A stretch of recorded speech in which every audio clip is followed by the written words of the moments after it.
desayuno de hoy es con Gilles Maury. Gilles es francés y tiene muchos años de estar en Costa Rica.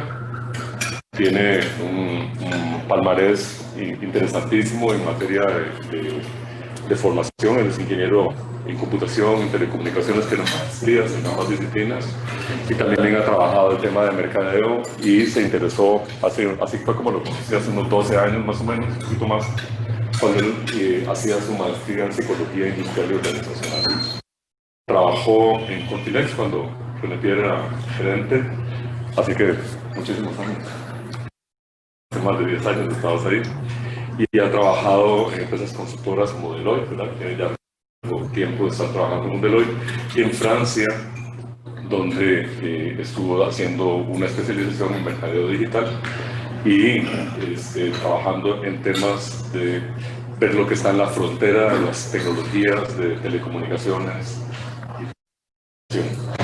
Gilles, ya es la cuarta vez, si no me equivoco, que expone en YouTube, y él ha expuesto en el pasado alrededor del tema que nos ocupa hoy, que es el estudio mundial que hace Deloitte sobre tecnología, medios y telecomunicaciones. Entender cómo está evolucionando esto, qué está en la frontera, cómo afecta a la región, ¿verdad?, en la que estamos, digamos Centroamérica, República Dominicana, en donde Gilles tiene un puesto de liderazgo, ¿verdad?, en materia de transformación digital y estos temas de tecnología.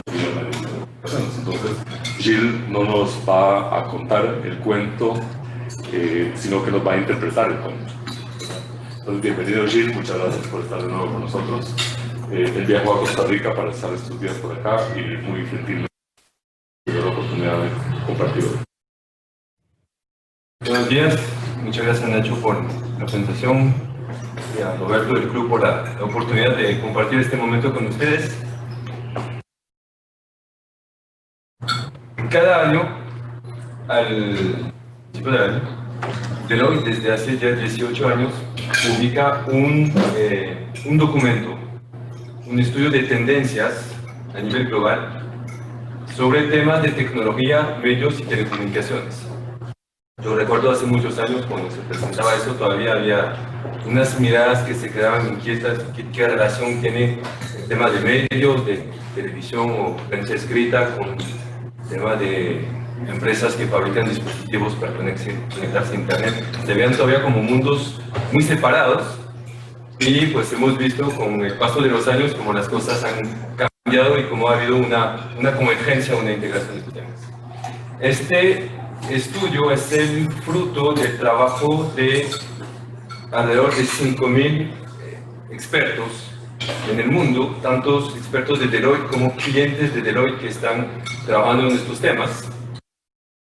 Y el objetivo del estudio es identificar una serie de tendencias para este año, digamos el periodo que viene, no tanto como si fuera una bola de cristal, sino más bien para tirar unas pistas de conversación en cantidad de foros en el mundo, y es parte de lo que queremos lograr el día de hoy con esta audiencia. Cuando hablamos de tendencias, es decir, no se trata de un análisis muy detallado de movimientos de mercados y demás, sino identificar una serie de elementos muy concretos que podrían o van a afectar nuestra vida diaria como personas o las organizaciones en las que trabajamos. Vamos a ver que ciertas de estas tendencias son muy afines a lo que uno podría estar imaginando, y hay otras cosas siempre que vienen un poco a sorprender, a romper los esquemas de pensamientos que tenemos cuando pensamos en la evolución tecnológica como si fuera ya un camino predefinido. No es así, es el resultado de una cantidad de fuerzas entre la innovación, la reacción del mercado, la capacidad de inversión, las modas, las culturas. Todo eso se viene juntando para lograr ciertas consecuencias en la evolución del mundo en general. Entonces, voy a presentarle una por una estas iniciativas, estas tendencias, que son como 10, no son tantas. Yo, como son temas muy diferentes, los invito a interrumpirme si tienen preguntas, dudas, van a ver que ciertos temas son relevantes para Costa Rica, para nosotros, otros claramente uno lo ve como muy distante, aún así es interesante ver un poco cómo van las ideas en el mundo. Entonces eso nos va a ocupar buena parte, digamos, de la presentación. Posteriormente, en una segunda fase, y es ya una costumbre para nosotros de hoy, de tratar de aterrizar el mismo ejercicio para nuestro mercado local. Entonces vamos también a identificar unas tendencias que son muy propias de lo que está ocurriendo ahora en Costa Rica.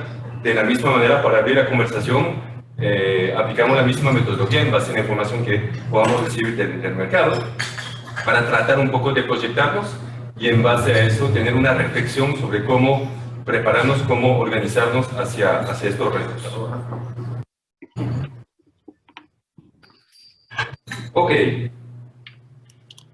Habrán visto en las noticias en los últimos meses ya se está como empezando a multiplicar la cantidad de artículos que hablan de redes móviles 5G. Y uno ya está acostumbrado a esto. Viene una nueva tecnología, ya eso va a ser la panacea, eso nos va a cambiar la vida. La frecuencia de artículos viene creciendo. Uno ve en la calle que no está pasando nada, pero bueno, es la tendencia.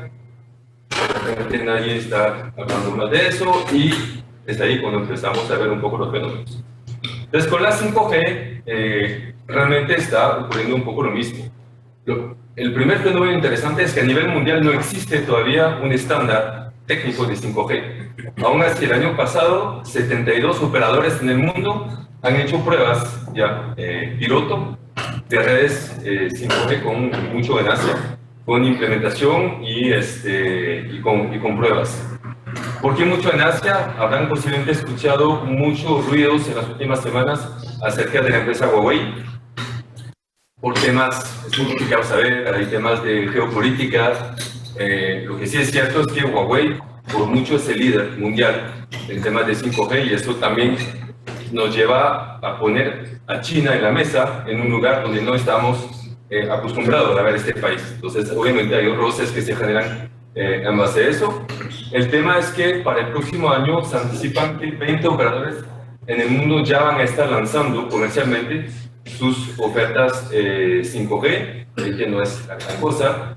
Se espera inclusive que la venta de dispositivos sea de 1 millón a nivel mundial, lo cual es realmente poco en comparación con el volumen de celulares que se venden.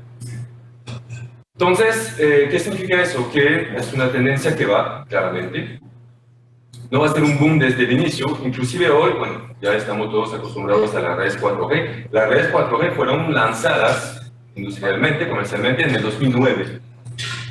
Pero en 2009-2010 fue muy poco lo que se dio de implementación. O sea, eso empezó como muy paulatino. Inclusive todavía en la mayoría de los países el esfuerzo principal está en terminar de cubrir los territorios, las zonas con las redes 4G.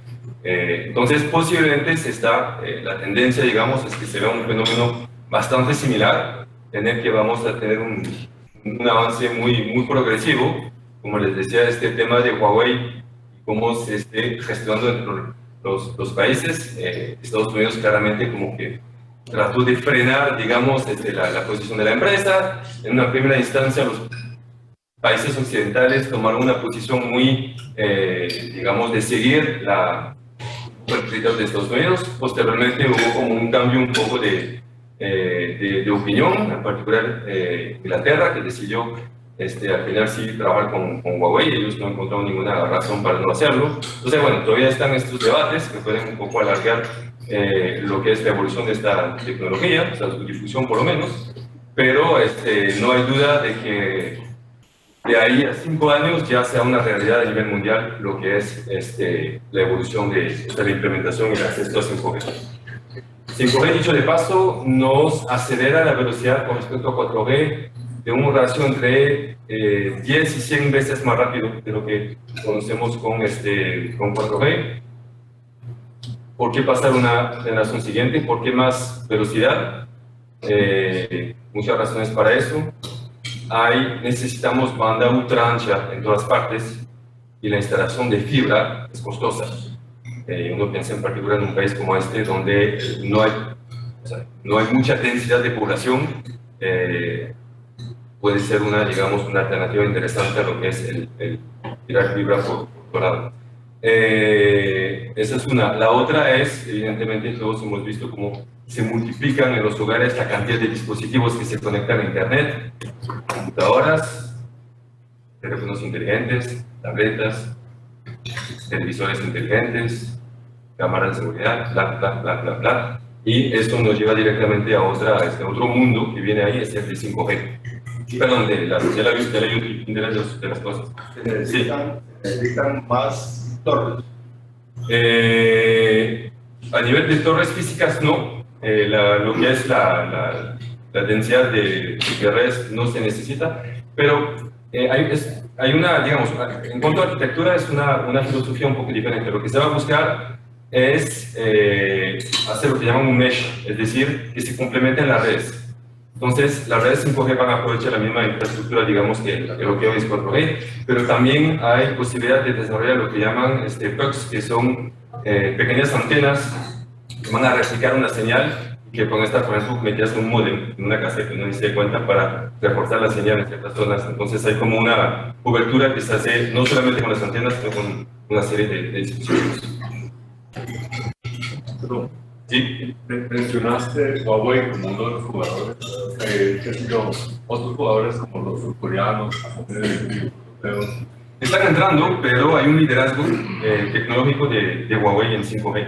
Están más avanzados que los demás, y es una carrera. Incluyendo Samsung. Sí, y los Ericsson, y Nokia. Y el estándar que no define la ahorita. En buena teoría sí, si es que llegamos a un estándar. Y si no, va a haber, como ya ha pasado en la historia, varios estándares que se comparten en el mercado. Y yo veo ahí, por todos estos roces, y hacia eso vamos. Yo no veo que vayamos a llegar a un estándar realmente. Que vamos a tener que ver el modelo del celular en función del operador, de la tecnología que tiene, etcétera, etcétera. Es probable que eso ocurra. Ok. Segunda tendencia, ahí se ve más o menos. Inteligencia artificial. Nuevamente, este es un tema también del que nos han hablado hasta el cansancio, que hemos visto mucho en la prensa. No sabemos realmente de qué estamos hablando, si ahora se habla de inteligencia artificial, antes se hablaba de analytics, big data, hace 10 años se hablaba de business intelligence, BI. Bueno, obviamente hay un tema de marketing en lanzar palabras, conceptos así que están un poco, llamen la atención, hay que vender papel también, pero no es solo eso, realmente ha habido ciertas rupturas en los últimos años que han permitido hacer accesible una serie de capacidades que antes simplemente eran inimaginables. Básicamente tres cosas. Uno es el volumen de datos que se está emitiendo de parte de una cantidad de dispositivos que es abismal y accesible, antes obviamente eso no existía. Dos, a nivel de hardware hay una serie de desarrollos de procesadores que permiten trabajar con los algoritmos de inteligencia artificial, antes no existía eso. Y tres es precisamente la parte teórica, la parte algorítmica, donde hubo, digamos, unos trabajos fuertes que se hicieron a nivel de investigación al final de los años 2000, no, perdón, de los años, sí, 2000, exacto, y que ahora ya están al alcance prácticamente de todo el mundo. Bien, estas tecnologías no son muy caras, son bastante accesibles. Aún así, no hemos visto como un despliegue muy masivo. Y eso por una serie de razones. Primero, obviamente, es un tema, no es una mejora de algo que existe, es algo diferente y siempre es difícil empezar a integrar en las organizaciones algo nuevo.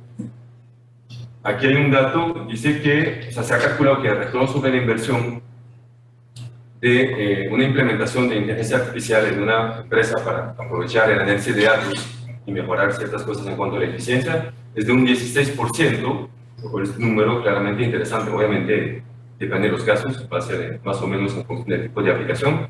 Como sea, es un factor relevante. Pero lo que sí ha costado mucho, y en particular en nuestros mercados, es entender un poco el rumbo de eso. Hay muchos proveedores que pretenden ofrecer y ser un referente en cuanto a soluciones de inteligencia artificial. Uno no sabe realmente si invertir o no, es complicado conseguir talento capacitado, y claramente a nivel mundial una escasez de talento, inclusive hasta el punto que la academia se ha visto reducida en su capacidad de investigación, porque apenas alguien se gradúa de un doctorado en estas materias, las empresas grandes se lo llevan con salarios, digamos, muy competitivos.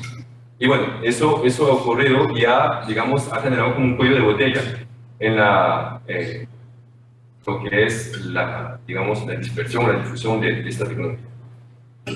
Hay un cambio que se está dando ahora, que es un poco lo que sostiene esta tendencia, es que muchos de los proveedores de plataformas tecnológicas están empezando a integrar módulos de inteligencia artificial y esto lo hacen desde las soluciones que están en la nube. Entonces, eso tiene muchas consecuencias. Una es que el riesgo, obviamente, de inversión para el usuario está mucho más controlado, porque simplemente voy a beneficiar de un servicio que está accesible a la demanda. Dos, no es que tengo que entender la incorporación, digamos, de un sistema nuevo dentro de un ecosistema tecnológico existente, sino que ya es el proveedor con el que estoy acostumbrado a trabajar que me está facilitando el uso de estas herramientas, en un tema de confianza, en un tema de conocimiento también de lo que es la herramienta existente. Y el tercer elemento es la facilidad de uso de estas herramientas con interfaces que son mucho más amigables, digamos, que lo que se necesitaba en este momento, donde básicamente para desarrollar una solución de inteligencia artificial se necesita alguien que sepa de base de datos, de data warehouse, de claridad de datos, de gobierno de datos, de estadística, de productividad, de programación, de algorítmica, de negocio, de visualización de datos. Nadie sabe hacer todo eso. Es muy complicado reunir todas estas competencias.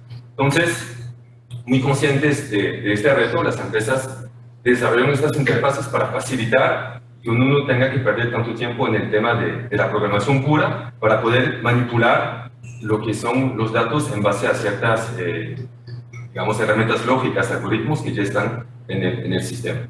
Eso facilita parte del problema.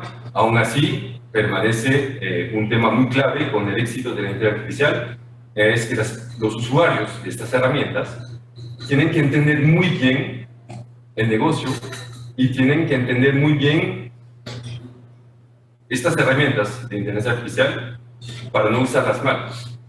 Un ejemplo muy simple, si yo soy una empresa de, telecomunicaciones, tengo clientes con contratos mensuales, un reto muy común es reducir lo que llaman el churn, la rotación de clientes, mantener mi cantidad de clientes estables.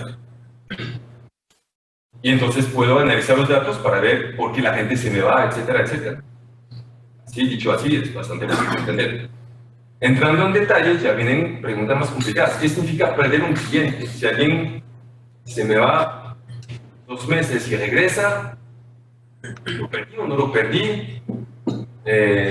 Si alguien me contrató por un mes, me pagó una vez y después desapareció, ¿fue cliente o no fue cliente? Son preguntas de negocio que hay que entender muy bien, hay que entender la dinámica de negocio.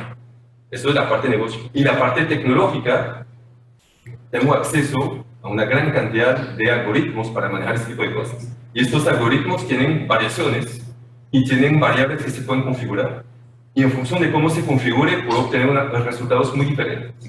Y la misma visualización del resultado, en función de cómo decida yo presentar estos datos, puede también generar sesgos importantes en el análisis. Entonces, la tendencia es, claramente va a haber una democratización de las herramientas de inteligencia artificial gracias a estos nuevos módulos que aparecen y accesibles en la nube. Sin embargo, todavía el tema de, o sea, no hay que ver esto como mafia, y el tema, digamos, de tener personas capaces de usar bien estas herramientas sigue siendo un tema importante. Sí. El conocimiento estadístico sigue siendo el más difícil.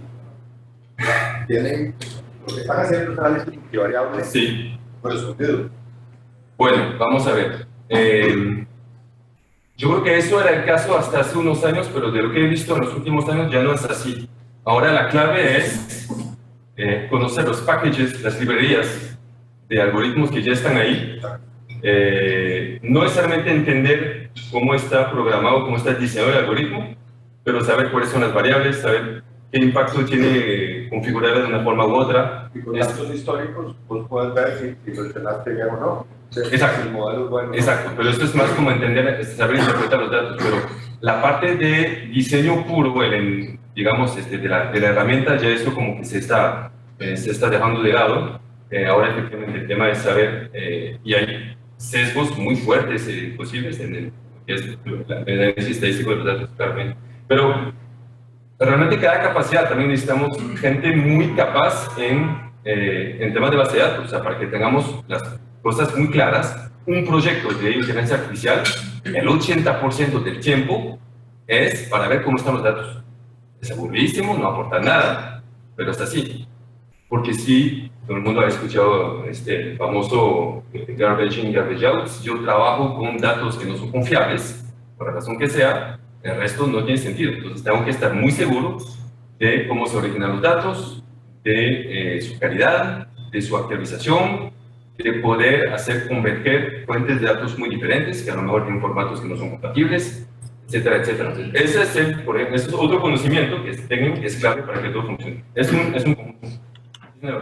En esto que habla de la democratización, ¿qué papel juegan, digamos, ahora como, por ejemplo, un software libre como R? Sí. Digamos, yo trabajo con R y veo, digamos, al menos en información existente, que la mayoría de empresas, incluso Amazon, muchos algoritmos los programan en R o algunos en Python. Sí. Eso en realidad porque, bueno, yo soy estadístico de profesión, es fundamental utilizar R, digamos, en esos tiempos para una persona de mi profesión. Pero usted decía como la parte de democratización, digo yo, la parte de inversión sería mucho. Usted señalaba también la parte del talento humano, pero digo yo, en ese costo, como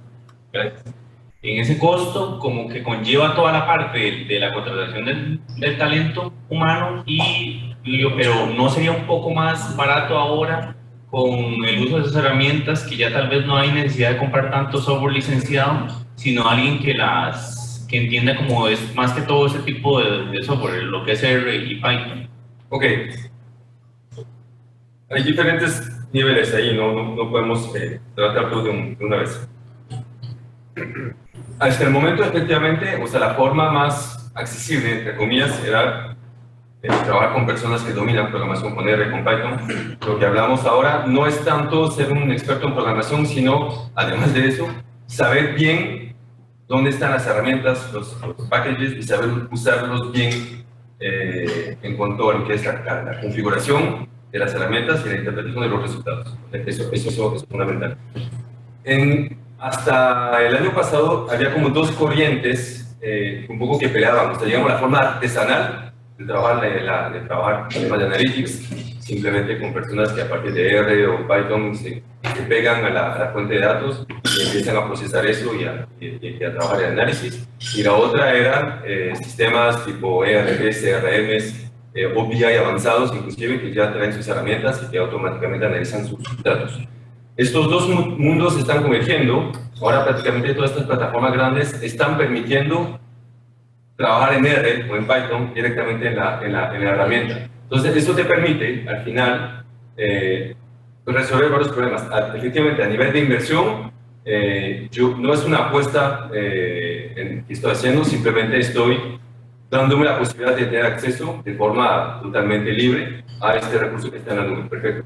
A nivel de calidad de análisis, hay cosas relativamente simples que podrá hacer una persona que no es muy experta usando las interfaces de estas herramientas. Y si yo quiero hacer algo más avanzado, donde yo tengo la capacidad de afinar, digamos, lo que es el análisis, típicamente la gente que hoy lo hace a mano, con estas técnicas artesanales, tipo R y Python, perfectamente podrán usar estas herramientas en la nube y seguir usando las herramientas que dominen, porque como ya eso viene integrado. Entonces, te resuelve prácticamente todos los puntos. Sí, Sí. vi que Google primero ofreció el TensorFlow a operadores para que cada quien haga lo que pueda, y muy poca gente pudo hacer lo que podía, ¿no? Sí. Entonces ahora ya se están moviendo hacia el modelo de Watson, donde empacan, hacen módulos, paquetes, ¿verdad? Y ponen un API en la nube, Exacto. y te cobran por pellizo. Sí. Entonces, criticaban antes, pero yo creo que eso no hace falta. El micrófono es suficiente. O sea, lo que necesitamos es que me oigan a mí en la sala, porque me están oyendo mejor los robots. Okay, esto lo puedo votar.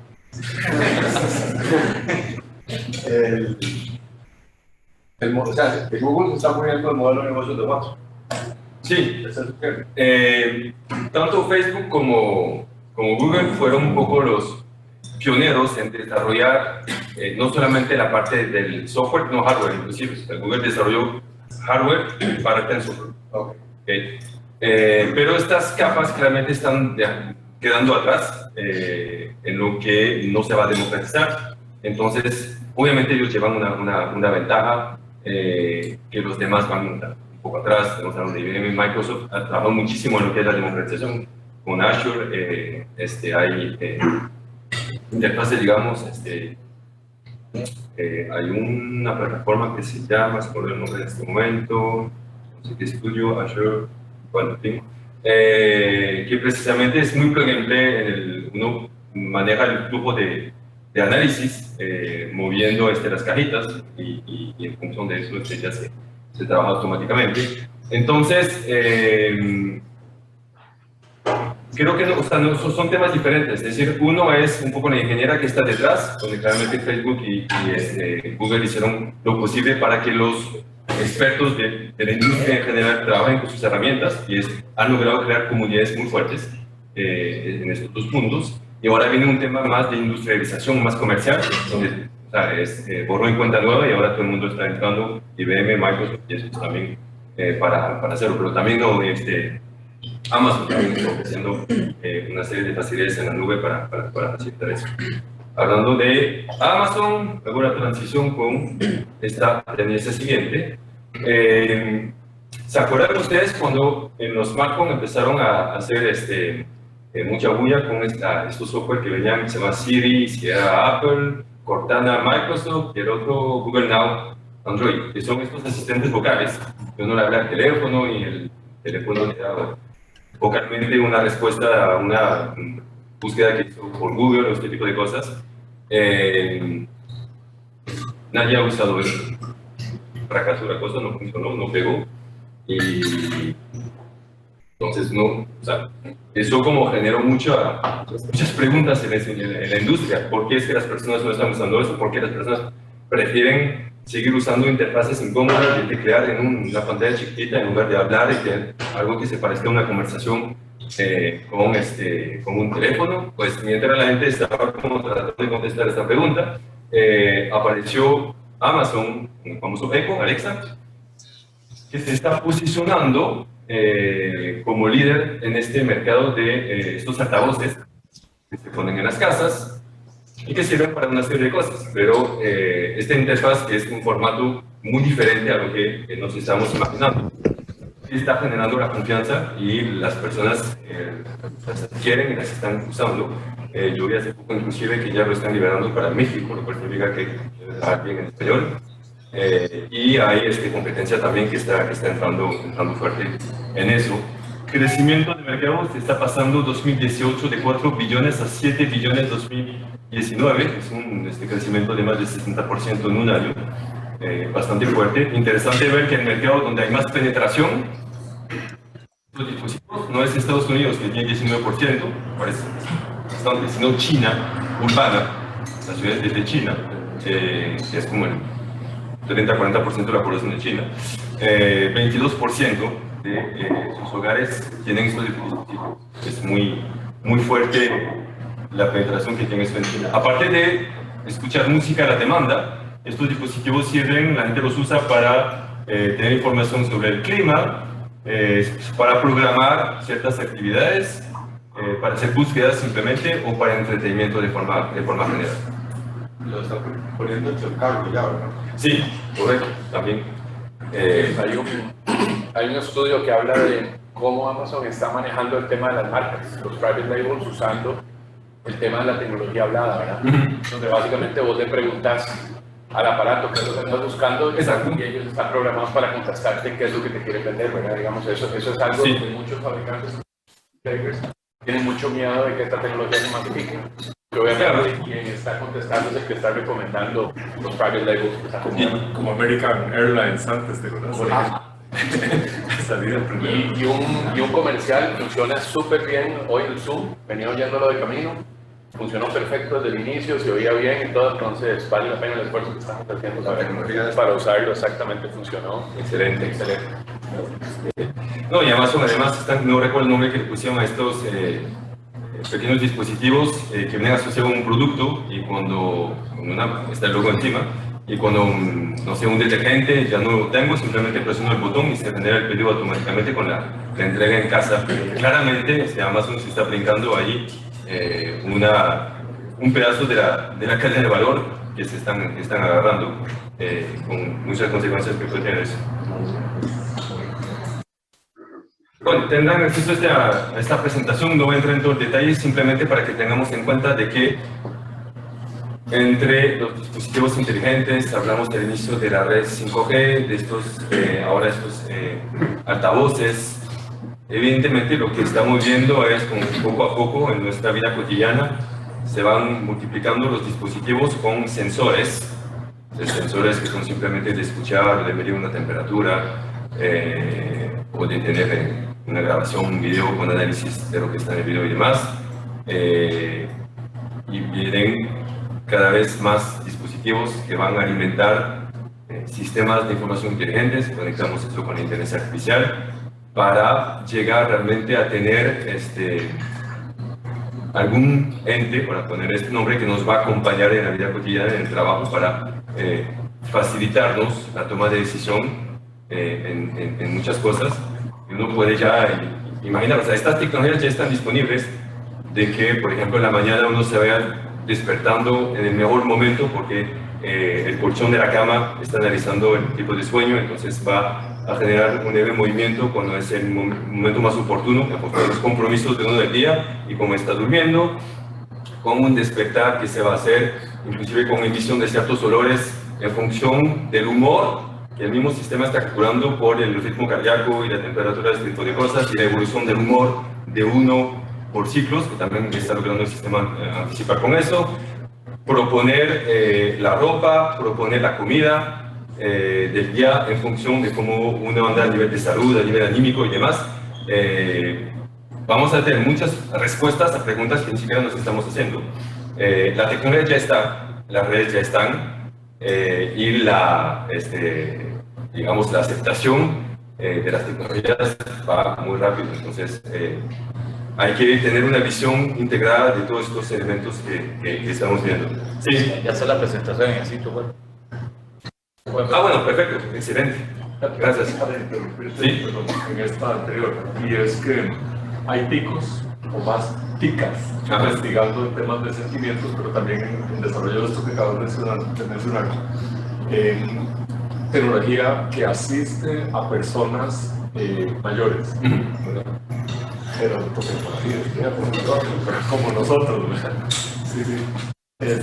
Pero también en tecnologías inclusivas, ¿verdad? Las que facilitan las personas que tienen discapacidad física puedan utilizar otros medios para tener una mejor calidad de vida. No, eso realmente es de las cosas que a uno creo que lo motivan para tener mucha fe en cómo se implementan estas tecnologías. Claramente, en cuestión de 10 años, cualquier persona en África de clase media-baja va a tener un monitoreo médico y recomendaciones mejores de lo que hace 50 años tenía el presidente de Estados Unidos. O sea, hacia eso estamos llegando. El rol, eso tiene muchas consecuencias. El rol, por ejemplo, el que estamos hablando de salud, del médico va a cambiar totalmente. El análisis propiamente de la información se va a hacer de forma automática con inteligencia artificial y con un nivel de precisión que el ser humano no es capaz de lograr. Cuando, bueno, esto ya Watson tiene con estos temas, un sistema de inteligencia artificial puede analizar una cantidad de variables sobre la salud de uno que hoy ni siquiera se están capturando y comparar esto y analizar eso con cientos de miles de otros expedientes médicos de otras personas para poder extraer patrones de comportamiento, anticipar ciertas necesidades que pueda tener el cuerpo, la salud en general, y eso de una forma que es muy barata, o sea, simplemente es un procesamiento de información. Tener estos sensores que también son muy baratos, permitir a las personas mayores vivir en su casa más tiempo, lo cual también obviamente tiene impacto positivo sobre el costo de la salud pública. Entonces, esa es la parte buena. Obviamente hemos hablado mucho de que Amazon está en las casas escuchando todo, observando todo.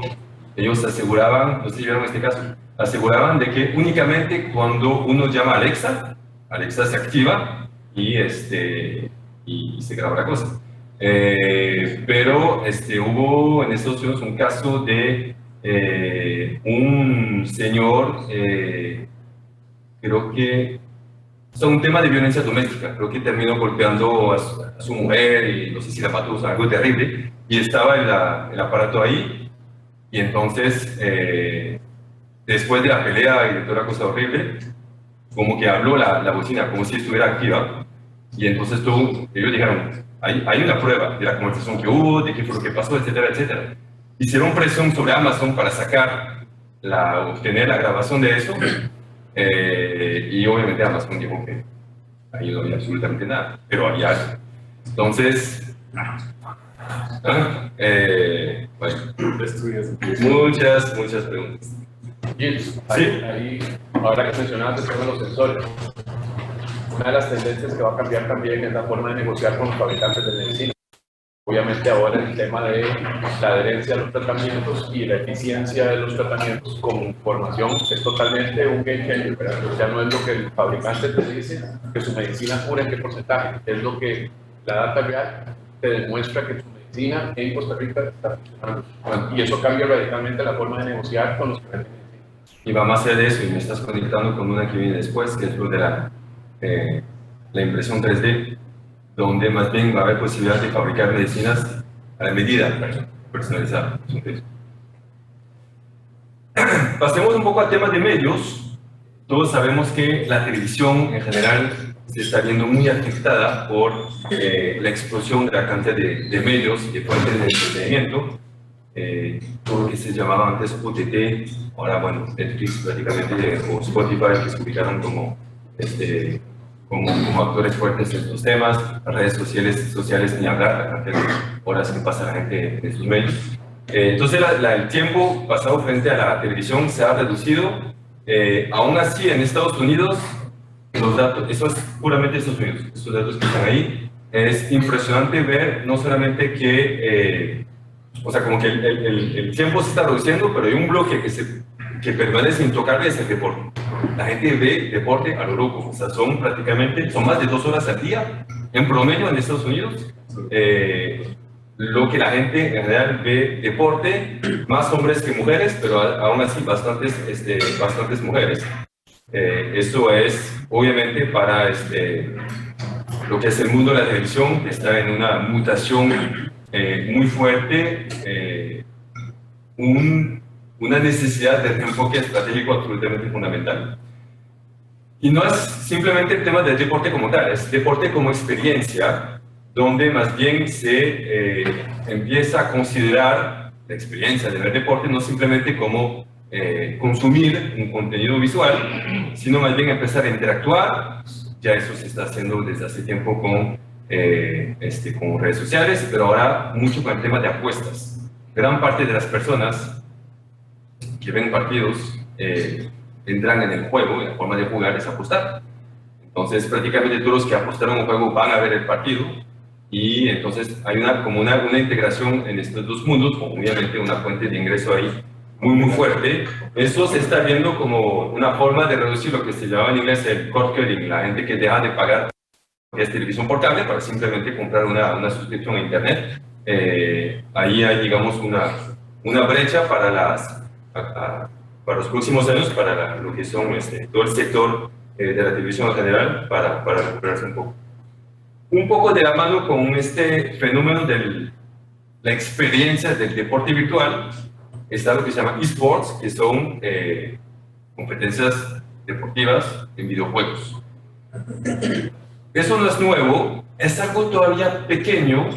Para 2019 se calcula este mercado de un valor de $1.000 millones, $1 billón, que no es muy grande, pero hay tasas de crecimiento muy importantes. Para el próximo año, 35% de crecimiento en Norteamérica. Básicamente, aquí el tema es aprovechar, digamos, una gran cantidad de jugadores de estos videojuegos de deporte. Hoy es un mercado de $36.000 millones el de videojuegos, para hacer la experiencia todavía más amplia, extenderla con estas competencias deportivas. Montar un equipo de estos cuesta $20 millones, para montar un equipo profesional de jugadores de videojuegos de deporte, con competencias en todo el mundo. Hay gente que vive de eso, ¿ya? En Corea del Sur hicieron una competencia en un estadio, con pantallas, están la gente en mesas así, jugando, con pantallas grandes, 40.000 personas en el estadio viendo esto. Es muy interesante porque es virtual, pero la gente se reúne haciendo barra como en el estadio. Entonces hay como una combinación de temas que son muy humanos al final. Estar compartiendo una experiencia de la competencia, del juego, y que se va, digamos, trasladando a este mundo nuevo de eSport. Inclusive hay ya ciertos grupos de presión que están queriendo introducir eso como disciplina olímpica. No creo que se vaya a hacer a corto plazo, pero o sea, dice mucho sobre la importancia de eso y cómo este mercado tan masivo de los consumidores de deporte al final no hace tanta diferencia si disfrutan de un deporte real o un deporte virtual. Al final la experiencia es muy comparable. Entonces hay fronteras ahí que se están borrando. En Costa Rica hay una selección nacional. ¿Ah, sí? Hay varios. El capitán de la selección llegó a para Excelentes. no sé cuántos son y qué tan bien juegan, ¿no? Pero De fútbol, supongo. De uno de los de FIFA o de, no sabes. No juegan League of Legends. Exacto. Ah, ok. No, y les pagan el nivel que tienen y todo, o sea, así es como los Sí, sí. para jugar necesitas una certificación del Checkpoint. Venían los romanos pan y circo. Así es. Sí, una tendencia sorpresa. Estamos hablando de inteligencia artificial, de no sé qué, 5G, bla, bla, bla. La radio, la vieja radio, todo el mundo tenía totalmente en el olvido. Pues esta radio se porta bastante bien. Los niveles de audiencia están también bajando por que ha habido una multiplicación digamos, de canales multimedia, información y entretenimiento. Mecánicamente hay una reducción en este mercado de sectores. Aún así, la reducción de lo que es la audiencia radio es 3 veces menos importante que lo que sufre la televisión. Número uno. Y además, resulta que es un mercado muy interesante para los publicistas, porque el perfil típico del oyente de radio es una persona educada, de clase alta, con potencial adquisitivo, poder adquisitivo, y que está concentrado en lo que está escuchando, que sea música, que sea un podcast, de lo que sea. Entonces hay, bueno, podcast no, una emisora, digamos, temas de fondo, hay una capacidad de ahí de tener accesible un mercado muy selecto. ¿Cuál es el mejor aliado? Y que en gran parte justifica esta resistencia de la radio. ¿Tienen alguna idea? Las presas. Pero eso se muere como el vehículo. Bueno, no llegue. Mientras vas por ahí, Bueno, depende, que las presas se eliminan o el escuchar radio en el vehículo autónomo. Escuchar radio. Porque puedes hacer otra cosa, ¿no? Sí, Lo único que puede hacer un chofer es oír radio. sí, sí, exacto. Pero cuando ya no haya choferes, entonces Pero bueno, tienes otras alternativas. radio autónoma falta en Costa Rica. Ah, sí, se va a juntar los Uber con los taxistas para impedir el vehículo autónomo. Muy bien. En este tengo una pregunta. Ajá. Se supone entonces que la demanda de radio va a aumentar. ¿Y cómo se va a comportar eso con 5G? Ok, aquí estamos realmente hablando de la radio tradicional, FM, o sea, lo que realmente se agarra en el cabo. Lo que acaba de decir Roberto, o sea, uno está en el cabo, atrapado, sin poder hacer muchas cosas, y el reflejo, lo más simple es presionar el botón de radio. ¿Okay? Entonces, evidentemente el radio compite con todos los demás medios, pero tiene esta fortaleza, para decirlo así, o sea, esta doble fortaleza, uno que es presionar un botón, tengo que lanzar una aplicación, configurar, conectarme a una red, no sé qué, y el formato, digamos, del entretenimiento es muy compatible con el tiempo que uno tiene disponible cuando está atrapado en una presa. ¿Okay? Son programas de una cierta duración, puedes escuchar música, o sea, como que combina muy bien. ¿Okay? Entonces, evidente, aquí estamos hablando de una tendencia para 2019, daré 2020. ¿Okay? Que en 10 años la cosa pueda cambiar totalmente, así es, perfectamente, y van a ser muchas otras cosas, pero aquí el mensaje es decir, todo el mundo daba el radio como algún muerto enterrado. No, no es el caso. No solamente que resiste bien por este tema del caro, que es parte también de ahora en todos los países del mundo, todas las capitales que han crecido tan rápidamente en las últimas décadas, todas las capitales están sufriendo presas, entonces ahí hay como algo que protege este mercado y además que es un mercado de calidad por la gente, la calidad de la gente. ¿Y entonces cómo se comportan los podcasts? Por ejemplo, en Spotify o en iTunes. Sí, no compite, o sea, igual estamos hablando de un declive que se va aquí, este es el de la televisión, este es el de la radio. También posiblemente hay un tema generacional, posiblemente hay gente más joven que anda en actividades más fragmentadas, la gente que anda en bus, la gente que pasa de una cosa a la otra, los estudiantes típicamente, posiblemente tienen como un estilo de vida más fragmentado, donde pasa de una aplicación a la otra, una actividad a la otra.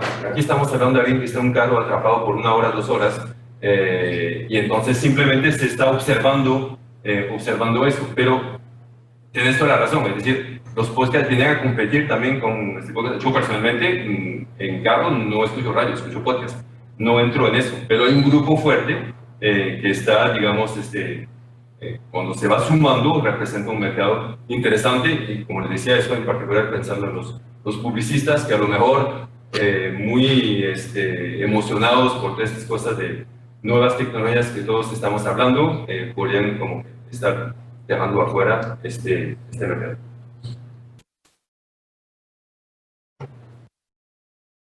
Impresión 3D. Conozco a Roberto en TEDx hace 5 años, ¿verdad? Llegaron con esas cositas de plástico. Todos vimos eso, estas maquinitas que permitían fabricar cualquier cosa, figurinas, cositas de plástico. Muy divertido.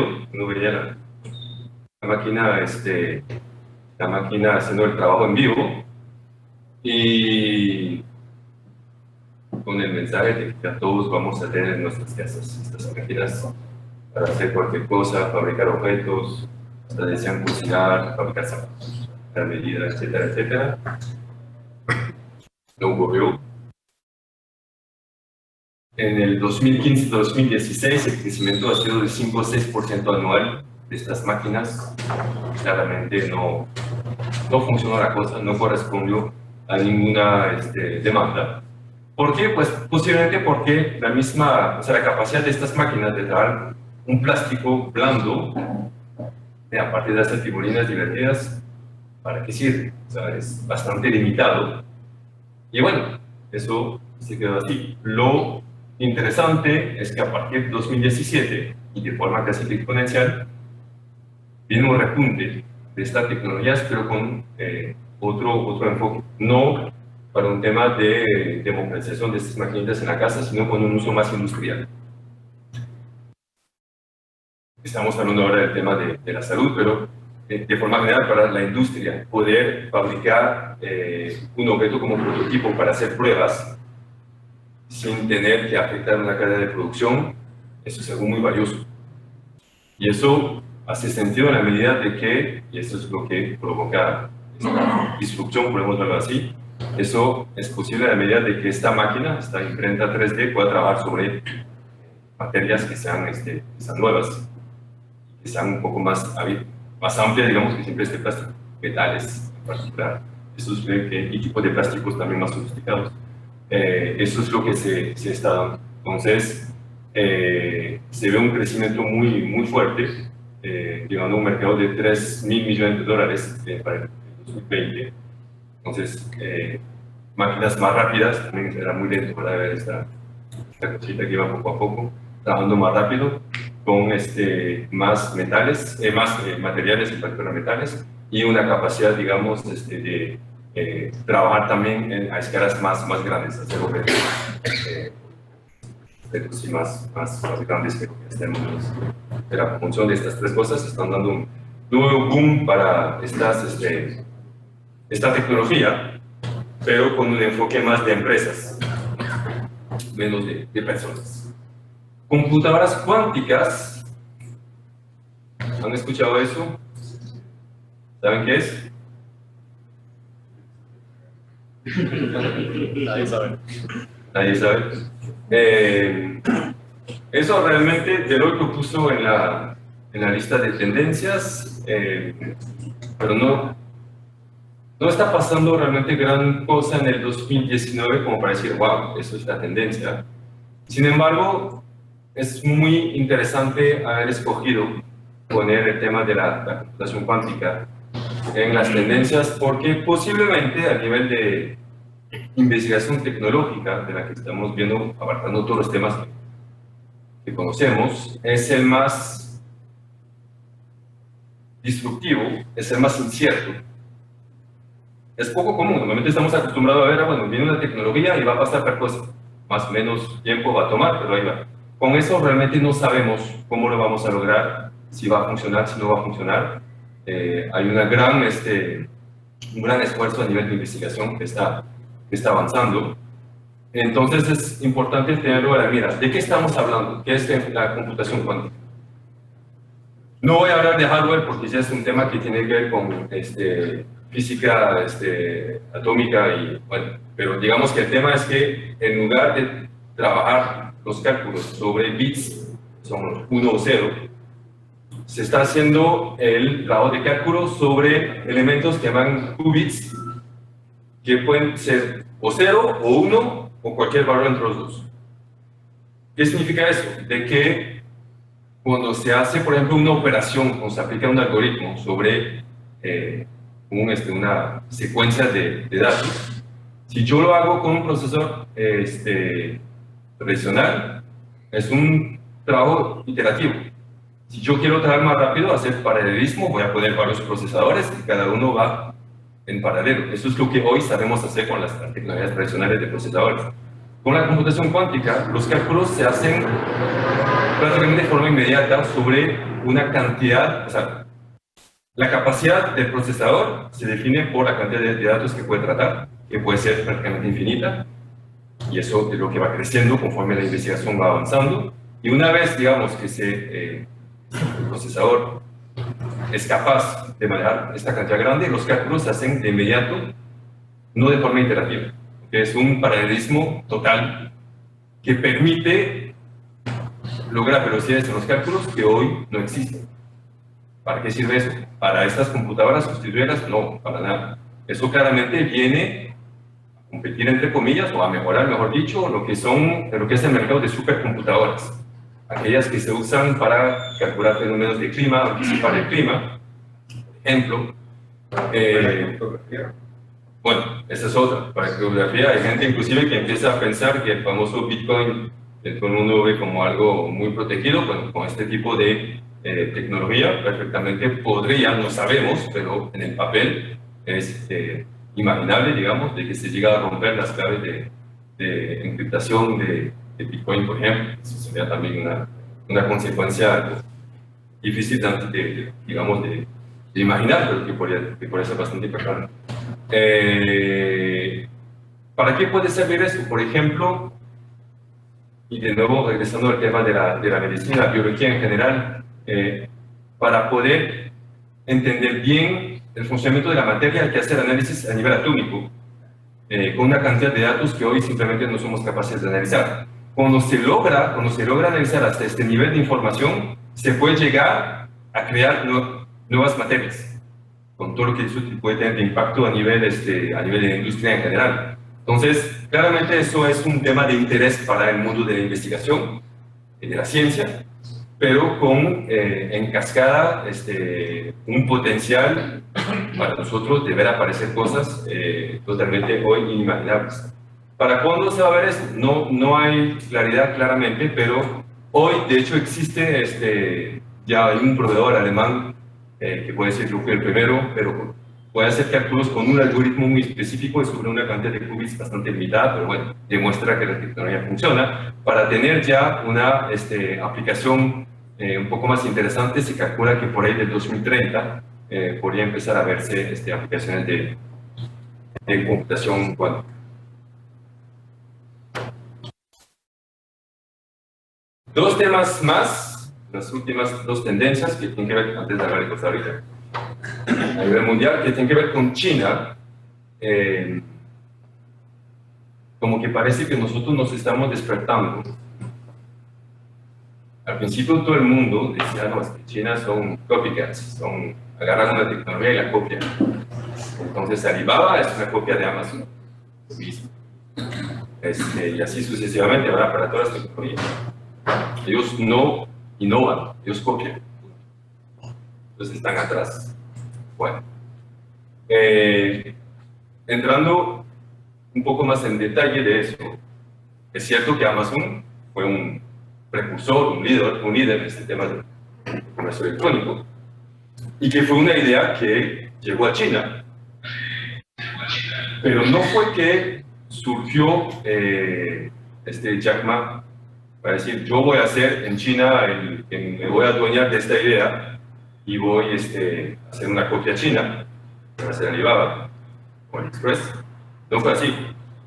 Llega la idea, cualquier chino que se quiere meter en eso se mete.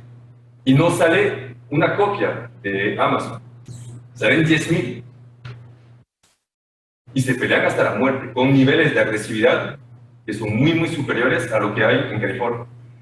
En California, que todos vemos como la cuna claramente de la innovación, y así ha sido en las últimas décadas, hay una mentalidad como de respeto del creador, el que genera la idea es de él, y se respeta, y la va a hacer crecer. Y surgen otras ideas, pero hay como esta visión como muy de la Grecia antigua, o sea, de cómo asociar el talento con la persona, con la idea. China no funcionan así. Tiene una lógica de canibalismo, de guerra interna, hasta el punto, por ejemplo, de que hay historias documentadas sobre eso, de personas que llegan a desarrollar soluciones alternativas de una idea que agarraron de afuera eventualmente. Y entonces hay un inversionista que dice que yo me voy a reunir con 10 para compararlos. Entonces hay uno de los que va a competir ahí, que hace una llamada anónima a la policía para denunciar algo totalmente falso, para que la policía llegue a un competidor y que lo ponga en la cárcel 24 horas, el tiempo que averigüen. No es una mentira, pero él se perdió la reunión con el inversionista. Así funcionan en China. Entonces se pueden imaginar con esta agresividad la energía y la fuerza que hay para la innovación. Ya vimos que con los dispositivos, estos parlantes de cocinas ahí, la mayor penetración está en China. En tema de penetración de herramientas digitales, no solamente que es más importante en China, sino que desarrollan cosas que en el mundo occidental no tenemos. Tengo una aplicación que se llama WeChat, por ejemplo, que es una mezcla entre un Facebook, una herramienta donde yo puedo reservar un taxi, puedo comprar un tiquete de avión y puedo llegar a la pulpería de la esquina a comprar cualquier cosa simplemente con la misma aplicación. No existe eso, pero nosotros no tenemos un equivalente, tenemos más segmentación entre los productos, entre las ideas. ¿Okay? Y ellos también han logrado cosas muy interesantes en lo que es mezcla de tecnología con cosas de la vida real. Por ejemplo, para el uso de vehículos que se comparten, bicicletas, carros, para lo que es prácticamente cualquier servicio se brinda a través de estas aplicaciones y cualquier producto está asociado con un servicio de entrega y todo eso se gestiona de forma muy rápida y muy eficiente, la logística con estas aplicaciones. Y evidentemente eso con la escala china. Claro, o sea, ellos tienen 825 millones de usuarios de internet fijo y móvil, el 48% de la inversión mundial en startups de inteligencia artificial se hace hoy en China. Hoy en China, ya mañana superan los 50%, claramente. Todos han escuchado de las GAFA, ¿verdad? Que son los Google, Amazon, Facebook, Apple. Y entonces también hemos tenido la costumbre de compararlos con el equivalente chino, que son las BATX, que son Baidu, de Google, Tencent, es como entre Facebook y Twitter, Alibaba, el equivalente de Amazon, y Xiaomi, que es el equivalente de Apple. Pero vamos a ver que realmente, o sea, los portafolios no se cruzan y lo que hacen los chinos en portafolio claramente supera lo que hacen las ciudades occidentales. ¿Sí? ¿Bueno? Sí, gracias. Ahí en China uno puede observar cómo, digamos, la combinación de cultura, A fuerte. sí, la combinación de cultura, ¿verdad? Con política y ciencia. Esas tres dimensiones, ¿verdad? Que nos ilustran cómo en China ellos han podido desarrollar una gran capacidad de investigación durante muchos años. Sí, los chinos planifican cientos de años. Ha sido así su Es correcto. ¿no? Inclusive, ellos quisieron crear un equivalente de Silicon Valley y un montón de países en el mundo lo han intentado sin que funcione porque no se decreta la creatividad y no funciona así. Pero ellos lo hicieron de forma bastante exitosa con financiamiento del gobierno, como suele pasar allá, y más bien poniendo a competir esta gente de forma muy agresiva y eso está funcionando. Pero efectivamente eso se inscribe en una estrategia país que nació en los 70 prácticamente. La pregunta es, China históricamente no es un país que busque imponer su modelo al resto del mundo, no ha sido el caso. No se pregunta, con estas tecnologías, ¿nos van a llegar a nosotros? Muchos están, bueno, el presidente de Google, Eric Schmidt, está hablando de que el mundo se va a dividir en dos internet. Va a haber el internet chino y el internet gringo, básicamente. Y no sé si va a haber una cortina de hierro entre los dos, si se va a poner uno usar servicios del otro, nadie sabe cómo va a evolucionar eso. Pero digamos, estos Wish y AliExpress son chinos, todo el mundo los usa. Los teléfonos Xiaomi se usan.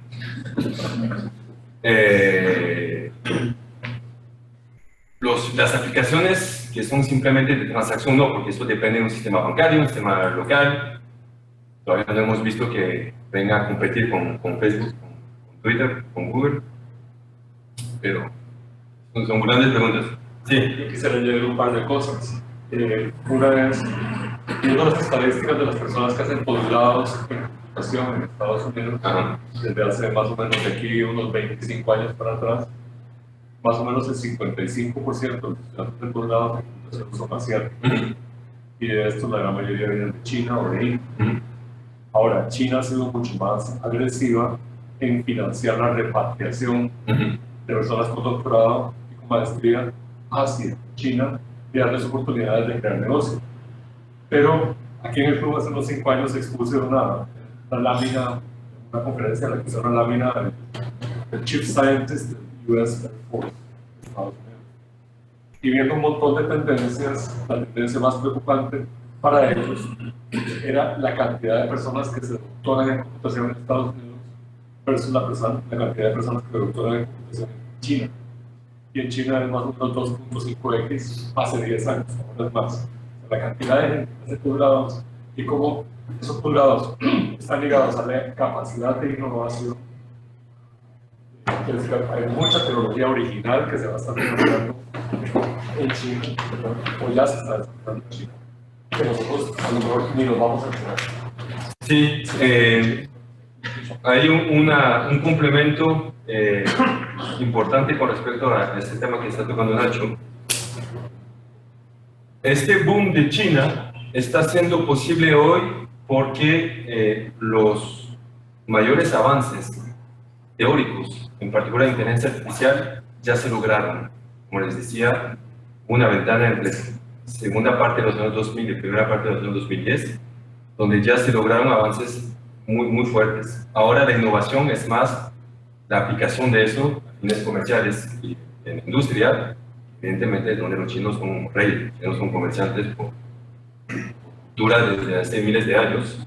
Y eso es importante, significa que no hay una gran dependencia. Claramente la capacidad de investigación, la cantidad de doctorados que hay en China en comparación con Estados Unidos y con Corea es muy inferior, pero hoy ya no lo necesitan tanto, porque los ladrillos sobre los cuales se edifican todas estas innovaciones ya están accesibles y no se vislumbra, digamos, otro gap en innovación fuerte en inteligencia artificial a mediano plazo. Así que lo que es el deep learning y todo eso, ya estas bases están desarrolladas, ahora está la explotación de eso. Ajá. Con todas estas tendencias que está presentando, si tengo un vacío, como a nivel de, digamos, de conversación, ¿qué se está hablando de protocolos de seguridad de datos? Porque, a ver, en el tanto llegue 5G y la inteligencia artificial empiece a ser parte, digamos, de la cotidianidad, Sí. de la mano con Internet of Things, y considerando los escándalos, digamos, del último año que han habido con algunas de estas empresas, ¿verdad?, que de repente tienen datos. ¿Cómo se está manejando esto? Que claramente, y además más con quantum computing, ¿verdad?, que, que el almacenaje va a ser Sí. radicalmente mayor. Si ves estas tendencias que acabamos de ver, todas de una forma u otra son rupturas, cosas que un poco sorprendentes. Con el tema de ciberseguridad, la verdad es que no hay ninguna sorpresa. O sea, que va a ser cada vez más crítico porque hay una dependencia del sistema de información es un hecho. Que hay cada vez más ataques a cualquier tipo de organización o de sistema es un hecho. Que ninguna organización está a prueba de balas, hasta las más que tienen más recursos y más capacidad para protegerse son víctimas de ataques, es un hecho. De que la gente no habla de eso, porque obviamente no es un tema bonito de hablar, también es un hecho, pero uno se entera también de las cosas.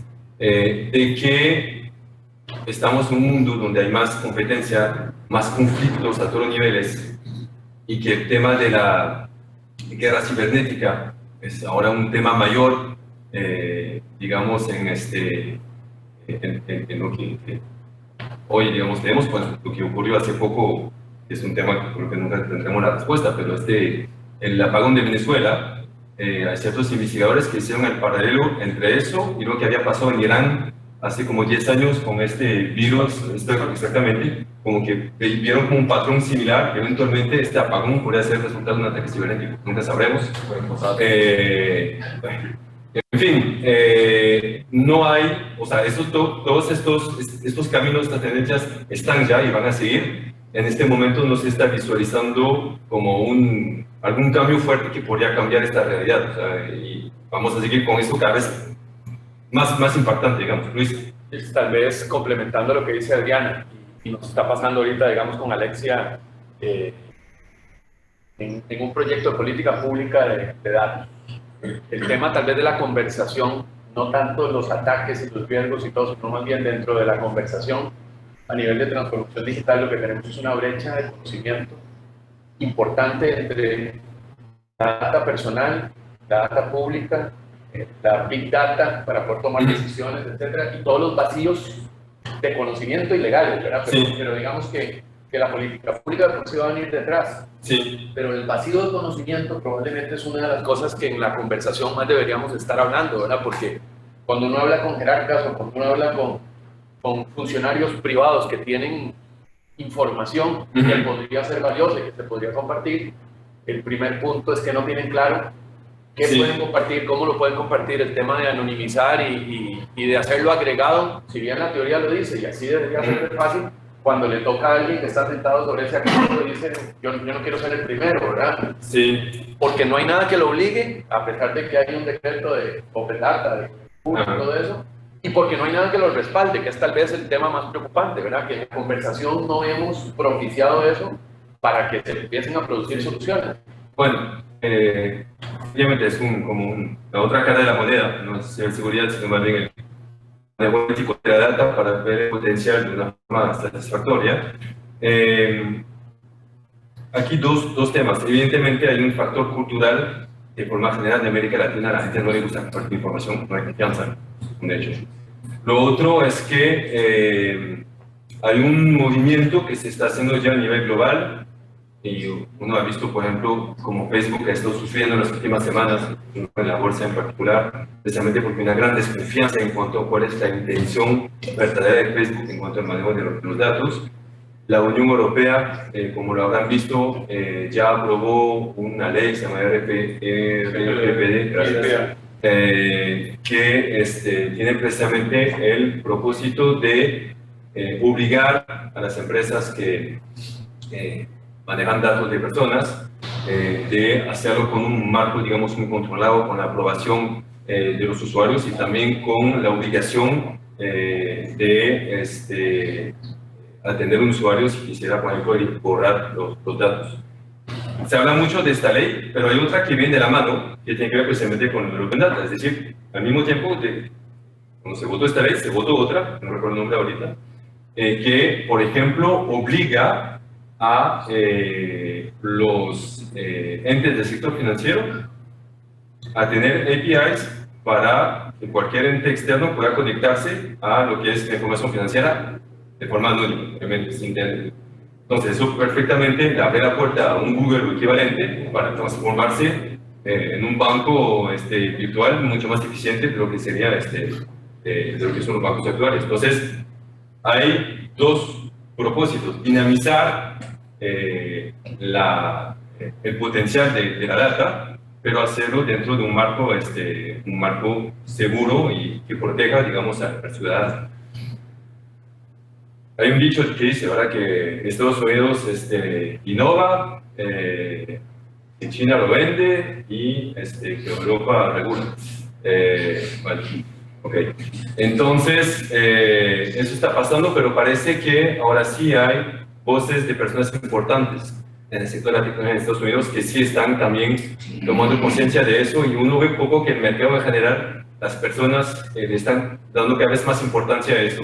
Y a nivel de reputación y de imagen, ya es muy importante que estas empresas saben que tienen que posicionarse de una forma que inspire confianza, y entonces pareciera que este movimiento que ahora se oficializó en Europa podría inspirar a Estados Unidos, y si llegamos ahí, obviamente nos va a impactar aquí en nuestra región, pero hay una tendencia que empuja hacia eso. La ONCE lo adoptó, y es parte de los protocolos que nosotros estamos adoptando, sí. Pero sí, pero no es natural, o sea, es la regulación que al final va oficializando el cambio de, digamos, comportamiento. Ok, ¿estamos bien con el tiempo?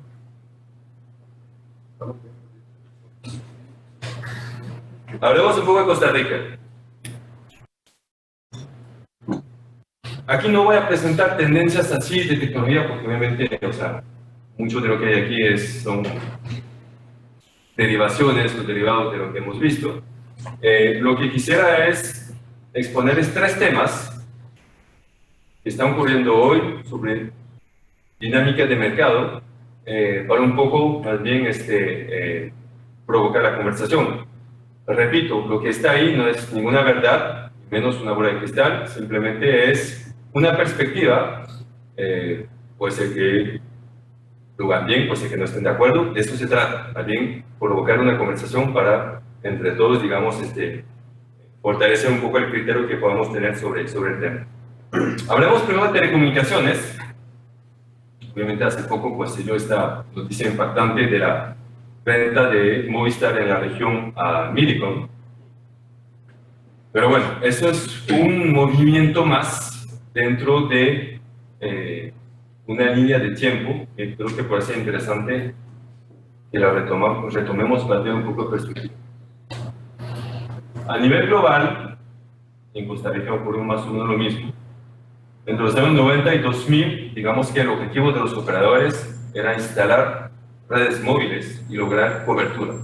Y siempre la gran pregunta es, voy a escoger tal o tal operador en función de si está cubriendo esta zona o no la está cubriendo. ¿Okay? Eso duró más o menos hasta principios de los años 2000, cuando apareció un nuevo fenómeno en el juego, que es el Internet móvil. Internet 2.5G, ¿se acuerdan de esas cosas? GPRS, etc. Los operadores, viendo el potencial ahí, empiezan a invertir, a prepararse, desarrollar interfaces, se llama WAP. Tenían que desarrollar una interfaz específica para cada modelo de teléfono existente, porque todos tenían tamaños de pantalla diferentes, entonces había que adaptar. En general no funcionaba muy bien, era súper engorroso, muy lento. Trataron de poner contenido para que la gente empiece con el consumo de Internet móvil, con aplicaciones, o sea, no muy bien, ya firmando convenios, por ejemplo, con empresas del sector de los medios, de entretenimiento, disqueras, por ejemplo, para tener acuerdos de exclusividad con ciertos cantantes, este tipo de cosas. Nunca funcionó bien. La experiencia del usuario era tremenda. Y para los operadores fueron inversiones, intentaron mil cosas, botaron cantidad de plata tratando de encontrar la fórmula. Bueno, para ello la fórmula la encontró Apple. 2006, 2007, el iPhone, y de ahí Android,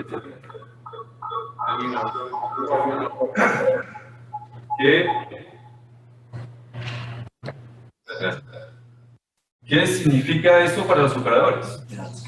De que todo el trabajo que estaban haciendo para controlar la cadena de valor, desde el usuario, que es suscriptor, que es cliente, el operador, que les compre ellos el celular dentro de un plan, idealmente, y que adquiera estos servicios adicionales de Internet móvil, donde vaya a consumir contenido. Con este plan tenía el control total del usuario y posibilidad de ganar dinero en cada etapa. Aparece Apple y ¿qué hace? Prácticamente expulsa al operador del juego. Vos compras tu teléfono al operador o a la tienda Apple y después tienes una relación directa a través de la tienda de aplicaciones, Apple y Android, para tener acceso al contenido. Y el ingreso se reparte entre el productor de la aplicación y Apple o Android. El operador ahí no gana absolutamente nada. La experiencia del usuario, excelente, muy superior a lo que había antes. La demanda crece rápidamente y entonces no solamente que los operadores se pierden todo el dinero, sino que hay una presión del mercado para obligarlos a invertir en más banda ancha móvil. Y ahí viene la 3G, una gran inversión, y no están viendo absolutamente nada de la plata que circula por sus tubos. Era 2, la derrota. Internet móvil. Pasan los años, dicen ya, ahora sí, la cosa va a cambiar. Y es lo que hoy se está empezando, y por eso es que estamos viendo estos movimientos en el mercado local. La nueva era va a ser la del IoT, del Internet de las Cosas. ¿Okay? donde prácticamente todos los dispositivos posibles e imaginables van a estar conectados a la red. Hablamos de 5G, hablamos del mesh, no es solo 5G, sino todas las redes fijas, móviles, de diferentes tecnologías, una integración de estas redes, y obviamente con interés en generar gran volumen de consumo de datos. Para eso hay que invertir en redes fibra y en redes 5G. Son inversiones importantes. Entonces es el momento de tomar una decisión. O le entro o no le entro. Bueno, claramente Movistar para Centroamérica dijo yo no le entro. Por razones que no vamos a explicar aquí. Pero entonces vimos como básicamente 3 actores en la región, bueno, 4, no, 3, bueno. Claro, América Móvil, Mili Contigo y Liberty, que está aquí con Clarifica y que compró un operador en Panamá también. Liberty no es la marca comercial, ellos usan marcas locales, pero es a nivel de capacidad de capital, es la empresa más grande de telecomunicaciones del mundo, para que tengan una idea. No puse el ICE ahí, es un actor local, pero evidentemente frente a la presión de estos 3 actores, los pequeños van a sufrir. ¿Por qué? ¿Cómo va a ser esta revancha? La capacidad de inversión para instalar redes 5G. Ese es uno. 2, la capacidad de hacer converger redes fijas y móviles, lo cual significa tener redes fijas y móviles. Algunos operadores tienen, otros no tienen. Los que no tienen, a ver qué hacen. En el juego ya no están ocupando espacio. Y lo otro es el tema del contenido. Recuperar este contenido que habían perdido. No sé si habrán notado últimamente que Digo, empieza a adueñarse de ciertas empresas, Heredia, La Liga, Repretel, fuera, ¿qué está pasando ahí? Eso está pasando. Crean su propio canal de televisión, la gente no entiende, ay, quiero ver el partido, ¿qué pasa? ¿Qué tiene que ver Tigo con Heredia? Sí, tiene que ver mucho. ¿Okay? Entonces, interesante ver cómo estas tendencias se están formando acá, pensar un poco en cuál va a ser la estrategia de los operadores pequeños. El ICE es un caso interesante porque el ICE sí tiene las armas en las redes fijas, las redes móviles, la capacidad de inversión en este momento, lo sé, es más complicado, pero a nivel de estrategia hay preguntas vitales ahí, que si se manejan bien hay futuro, si no se manejan bien, claramente no hay futuro. Aquí les puse, nada más de manera de anecdótico, lo que ven ahí son algunos de los productos del famoso Xiaomi, el equivalente de Apple. De teléfonos, que hace dispositivos tipo Fitbit para medir corazón, sueño, los pasos, bla, bla, bla. Tienen este tipo de scooters que se usa mucho en las capitales, ahora cada vez más conectadas a la red, que captan un montón de información, cepillos eléctricos conectados a la red, balanzas romanas que miden una cantidad de información del cuerpo, la grasa, todo eso entra en la red, etcétera, etcétera. En este caso es la cloud Xiaomi que está recuperando esta información. Otra vez vemos la pelea con el mundo anterior, pero ningún actor occidental está logrando esta diversificación de productos como ellos ya lo están teniendo, va a venir.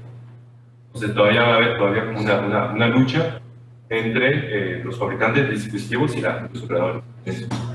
Y ahí hay un actor adicional, digamos, en el caso particular de Costa Rica, que es el apagado digital, el apagado analógico y el encendido digital, ¿verdad? El despliegue de redes, sí, y particularmente liberar la banda de 700 MHz para poder habilitar 5G, ¿verdad? Sí. Ese es un actor fundamental. Sí, aquí. no, de forma general, el regulador, no lo puse ahí, hay otros slides donde vamos a hablar un poco de eso, pero tienes toda la razón. Fundamental, definir bien las reglas del juego. Exacto. Es cierto que hasta el momento aquí, Sutel, desde su nacimiento, ha tenido un rol, digamos, más de árbitro que otra cosa.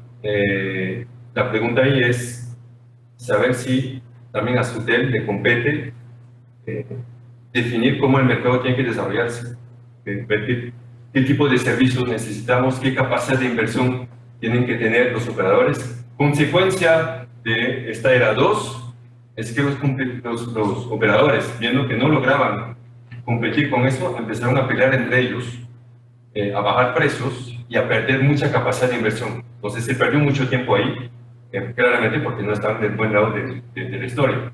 Ahora claramente hay una voluntad de empezar una tercera era donde están invirtiendo mucho para lograr su objetivo. Preparando esta charla, agarro un documento, abril 89, planificación de sistemas, por nombre de pie, con nosotros. Lo tengo en papel, allá donde vivo, en Santo Domingo. Se la puse por la hoja. Agarré una frase ahí que me puso a llorar. La introducción de las tecnologías de información en las empresas ha estado dominada por la búsqueda de automatización de actividades existentes y no por el desarrollo de aplicaciones estratégicas. 30 años después, exactamente, podríamos decir exactamente lo mismo. Bueno, uno es un poco triste cuando no hemos avanzado una de 30 años. Nos tratamos a... La otra forma de decirlo es, pasaron 30 años, seguimos iguales y vamos bien. ¿Qué significa eso hoy? Todas estas innovaciones que estamos viendo, pues algunas ahí ven para las claves tiradas en la pantalla. Blockchain, chatbots, realidad virtual, fintech, big data, consumer experience, RPA, automatización de procesos de negocio. En el país hay innovación, hay mucha gente que está en eso, está trabajando en eso. También hay empresas grandes que poco a poco empiezan a verse beneficiadas y a incorporar estas innovaciones. Lo que sí está ocurriendo es que son dos mundos un poco separados. En muchos casos, en las empresas grandes, tienen visión de cómo necesitan evolucionar en cuanto a transformación digital, en cuanto a adopción y prueba de estas nuevas tecnologías. Hay claridad sobre eso, a nivel gerencial, hay visión. Pero hasta ahí llegamos. Y muy a menudo usted se va a topar con un gerente de innovación de una empresa importante, que de gerente de innovación, más allá del título, no hace mucho. ¿Por qué? Porque ya está atrapado con 1000 cosas operativas que tiene que hacer. No hay mucho tiempo para innovar. Y no hay una mentalidad muy abierta al riesgo. Meterse con una tecnología desconocida, perdemos tiempo, perdemos dinero, podríamos hacer otras cosas por mientras. No son filosofías muy amigas de la forma de funcionar de las empresas grandes. Las empresas que tienen cultura corporativa fuerte, aversión al riesgo, jerarquías marcadas, las cosas se deciden de arriba para abajo, muy a menudo con departamentos aislados, en silos, no trabajan bien en conjunto, no saben por qué la empresa no está estructurada para eso, no tiene que ver eso con la voluntad de las personas. Que ver con una estructura desde que se montó la empresa. Mucho se habla de esta filosofía Lean, de optimizar flujos, de eliminar toda la grasa. Suena muy bien, suena muy razonable. Lo que pasa es que si yo quiero algo impecable eliminando la grasa, no voy a salirme del camino, no voy a tomar ningún riesgo. Tomar un riesgo es tomar el riesgo de perder tiempo, de perder dinero. Hay un choque ahí de filosofías. O yo quiero hacer lo que sé hacer de forma perfecta y voy afinando y afinando, afinando, o trato de experimentar. Son dos filosofías no muy compatibles. Y hay una organización de trabajo por proyectos que hace que los recursos propiamente ya están muy atrapados por el día a día en lo que tienen que hacer. No hay tiempo para experimentar, para hacer estas cosas. Entonces, ¿cómo logramos las cosas? Bueno, este país tiene la suerte y el talento de producir, entre comillas, una capacidad de innovación, de prueba, gente que tiene este apetito por probar cosas nuevas. Resulta que estas personas tienden a estar en estructuras pequeñas, digamos startups. Con el mercado local, por estas características que acabamos de dar, no pueden pretender vivir de entrada, y muchas han logrado crear vínculos con empresas un poco más maduras en eso hacia afuera. Eso es un tema. Y lo otro es que estas empresas también están muy conectadas entre ellas. Comparten información sin miedo, cambiando este tema de cultura que estamos hablando.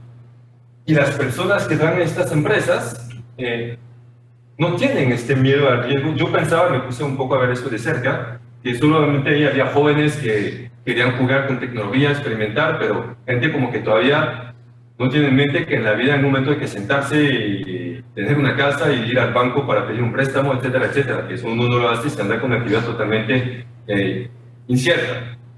Pues eso no es así. Realmente en estas empresas hay muchas personas con años y años de experiencia, y eso funciona bien, precisamente porque se logró montar un ecosistema. No es que todas las empresas sobreviven, evidentemente que no, pero hay un ecosistema bastante sano, donde hay la capacidad de conectarse con mercados que alimentan de cierta forma esta innovación, y hay una apertura cada vez más grande de estas empresas para aprovechar esta capacidad de innovación y de experimentación y traerlo localmente, pero ya con un poco de experiencia que no se haya tenido que desarrollar a lo interno. ¿Okay? Entonces, es un esquema interesante que hoy está funcionando así. Habrá que ver si en algún momento estas empresas llegan a cambiar de cultura y tratan de hacer, como lo puse aquí, por ejemplo, desarrollar localmente cierta capacidad y no solamente depender de actores externos. Pero eso es relativamente reciente, o sea, hace 5 años yo creo que no teníamos en particular esta apertura. Ahora, gracias precisamente a la visión que tienen las cabezas de estas organizaciones grandes, sí hay, digamos, se están conectando un poco estos dos mundos que claramente tienen culturas de negocio muy, muy diferentes, pero que al final trabajan bien de la mano. Estos son los últimos 5 años el emprendedurismo ha crecido mucho en Costa Rica. Y eso lo hizo el gobierno anterior manteniendo alto el desempleo. Bueno, sí, bueno, eso, el gobierno anterior, eso ha pasado en todo el mundo. Entonces, es una conspiración de los gobiernos para mantener alto el desempleo, pero bueno. Pero también el ecosistema de inversionistas, hay más eslabones de inversionistas. Sí, bueno, sí, muy cierto. Y el acceso a capital de riesgo, la semana pasada el BID presentó un estudio de fintechs en Latinoamérica. Ajá. Y una de las cosas interesantes es que, por ejemplo, la participación de la mujer en las fintechs desde la creación de la fintech es mucho mayor en otros países de Latinoamérica, en Costa Rica, por ejemplo, 35% versus 22% aquí. Igual el tema de las carreras basadas en tecnología, STEM, STEAM y todo eso, ¿no? Entonces, y la combinación además de gente no millennial sino nómadas, donde básicamente arriesgan su conocimiento y su capital con muchos de estos emprendedores jóvenes para poder formar una empresa más sostenible que solamente emprendedores sin experiencia, ¿verdad? Entonces creo que todo eso ha hecho que el ecosistema esté desarrollando. Lo que sigue faltando aquí es un exit strategy. Los startups no tienen un hacerse una empresa para heredársela a los hijos, para quedar toda la vida. Vender la empresa, Sí. no hay un mercado. Sí. Bueno, tampoco hay tanto mercado para cierto tipo de emprendimientos. O sea, Costa Rica a nivel de early adopters todavía está muy atrás comparado a otros países de la región, lo cual dificulta todavía, o sea, poder llegar a este tema, digamos, en su pleno potencial. Y lo vimos con el sandbox de regulación, ¿verdad? Que Sí. estábamos viendo el otro día. Incluso VCs sentados en la charla diciendo que nosotros no tenemos apetito de riesgo para eso. Y todo lo veías en la tendencia. Entonces el apetito de riesgo, ¿a dónde está? Sí. Si estás viendo que es una tendencia, ¿verdad? Entonces es un toque contradictorio. La arquitectura está china. Sí, la agilidad se tiende a trabajar, o sea, con las metodologías de innovación y complementado con todo el tema de diseño, eso, o sea, la gestión del riesgo se puede manejar mejor. También en parte la valoración que hay con todo este mercado de diseño que está en en el consciente actual se limita a productos, se limita a las aplicaciones ordinarias, ¿verdad?, de todo este campo. En el momento en que empieza a trascender a los procesos de gestión, creo que esto se va a acelerar, o sea, se debería de estar acelerando más porque hay cierto plan de contingencia, ¿verdad?, de cómo manejar las iteraciones que usted estaba ahora mencionando.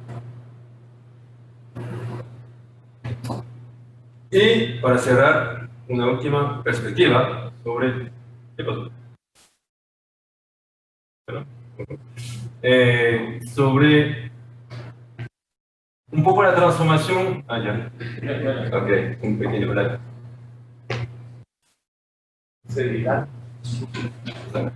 Sobre lo que es la transformación digital del país en general. Uno empieza a ver este año como los elementos están organizándose. Hay cosas que ya van desde hace tiempo. Usted ahí a nivel de infraestructura, obviamente las fuertes inversiones, solo puse actores los más, digamos, conocidos públicamente aquí a nivel de redes, pero también sabemos, por ejemplo, que a nivel de fibra hay cantidad de empresas aquí que han hecho inversiones desde hace mucho tiempo, preparando el terreno para futuros usos. El tema de Fonatel, uno puede opinar muchas cosas de Fonatel, pero bien que mal, proyectos se han ejecutado y claramente eso es algo, comparando un poco con países de la región, no es algo común y es algo que es de mucho valor para el país, tener esta capacidad de involucrar, digamos, los actores del mercado para ciertos temas que no necesariamente son los más interesantes a nivel comercial, pero que para crear este volumen que se necesita a nivel de uso de tecnología y de uso de datos, sí está participando.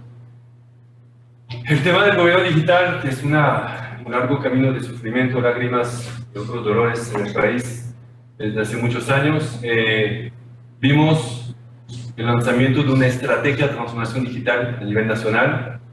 De nuevo, uno puede siempre criticar muchas cosas, pero es algo por primera vez que viene de arriba, eso es fundamental, y con un enfoque que sí hace sentido.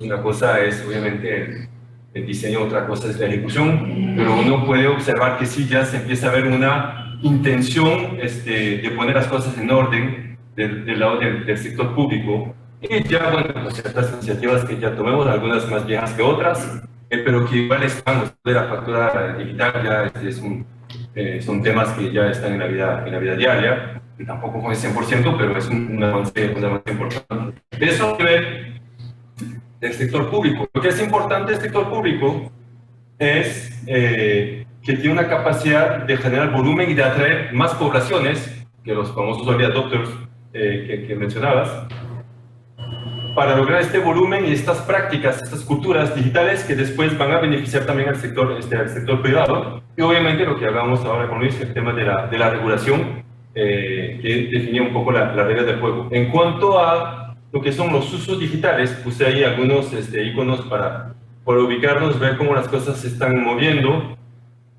Interesante ver que hay ciertos actores muy posicionados acá, globales, como Uber, que es una tasa de penetración aquí muy importante. Waze, ustedes saben, ¿verdad?, que Costa Rica es el primer usuario de América per cápita de Waze. Es interesante en cuanto a la cultura. Spotify también con gran penetración acá. Puse Airbnb en Uber, que van directamente al tema de regulación. Son temas que no están cerrados, pero son preguntas que están ahí en la mesa, eso está bien. Temas de pagos móviles, que eso ha gustado muchísimo, pero bueno, igual se está como y pagos electrónicos en general se está empezando a aliviar. Están surgiendo ya tiendas online de comercio electrónico, two players, o sea que no tienen instalaciones físicas, que también están empezando a hacer ruido. No son las primeras, hace 20 años ya se están viendo tiendas virtuales en Costa Rica que obviamente no prosperaron. Pero bueno, uno ve que, de nuevo, la gran dificultad en estos juegos es lograr el ecosistema, y están los actores globales, locales, a nivel de comercio electrónico puro, a nivel también ahora iniciativas fuertes que se están viendo con el sector retail acá, bueno, el Icono en particular, que hizo mucho ruido el año pasado, que tienen no sé, tienen como 7.000 productos que están en línea a la venta. con un convenio con Correos, que hay que reconocer que Correos ha manejado una transformación propia de la organización impresionante, y también en el resto de la región no es algo muy común, y con ciertos otros actores locales. Entonces, hay movimientos de flujos que se están logrando de una forma bastante sana, y si esta otra rueda que está ahí empieza a rodar también, aquí hay fenómenos de engranaje que se ve bien, o sea, no sé si va a funcionar claramente, pero por primera vez uno puede decir todo el mundo está ahí, todos están identificados, todos saben dónde están cada uno, y cada uno está haciendo el esfuerzo en su lugar para empezar a hacer mover las cosas. A mí realmente veo un panorama bastante optimista en cuanto al crecimiento de este tipo de servicios. Y bueno, hablaba Roberto del tema del desempleo. Es obviamente este tipo de... es una nueva economía, creo que hay mucha afinidad de lo que es el costarricense en general hacia este tipo de innovación, este tipo de servicios. Evidentemente hay consecuencias sociales que ameritan un trato particular, pero de forma general yo veo ahí una fuente de crecimiento bastante interesante, y sobre todo por primera vez está un poco este efecto espejo entre el sector público y el sector privado. Ahí tal vez lo que vale la pena agregar es que creo que por primera vez existe el liderazgo para hacer transformación digital. ¿Verdad? Westerman dice que lo que necesita es un líder visionario, y creo que por primera vez no solamente están los planes, sino que hay alguien que entiende y que lo está empujando. Lo que nos seguimos cuestionando es si vamos a ser capaces de implementar algo, ¿verdad? Pero por lo menos ya tenemos a alguien que nos está empujando una visión. Bueno, Lo único que no quiero ver ahí es a Domingo 7.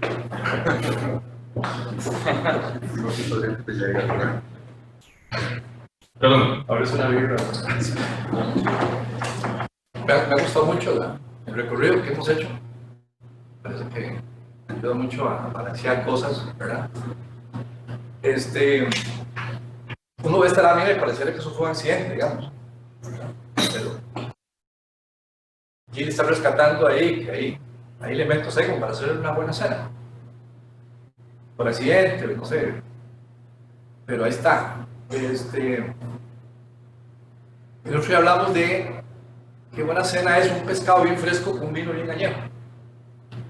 Un poco tratando de combinar lo que es la cultura corporativa con el link, ¿verdad? La juventud con la experiencia, empresa pública, empresa privada, ¿verdad? O sea, el éxito es la combinación, es lo que llaman algunos bimodal, o sea, poder combinar ese pescado fresco con ese vino añejo. No cada uno por separado tratando de tener éxito, es la combinación. A nivel país, a nivel empresas, a nivel interno de las instituciones. Parece que fue mal camino. Yo trabajo en el ICE y todos ustedes son dueños de un pedacito del ICE. A veces uno se enoja con el ICE, ¿verdad? Y ojalá no cierren. Si el ICE fracasa, Costa Rica colapsa. O sea, el nivel de entrenamiento del ICE en los proyectos que ha realizado, ¿quién nos va a pagar? Si se realiza, lo pagamos todos nosotros de alguna forma. Así que, mejor sería que el ICE tuviera éxito. Y como usted dice, tiene oportunidades. Está la competencia, tiene todas las redes. Incluso en ambos nichos donde tiene hoy sus negocios, electricidad y telecomunicaciones, hay una gran posibilidad de éxito acá, para bien de Costa Rica. Y tal vez por ahí quería dejarles esa reflexión. A nadie le sirve que dice que vaya mal, a nadie, todos perdemos. Y sí veo posibilidades y grandes oportunidades. Muchas gracias y, no sé, conocimiento de René, que hace 30 años planteó algo y aquí está presente. No sé, mirarle como Pablo por esa visión.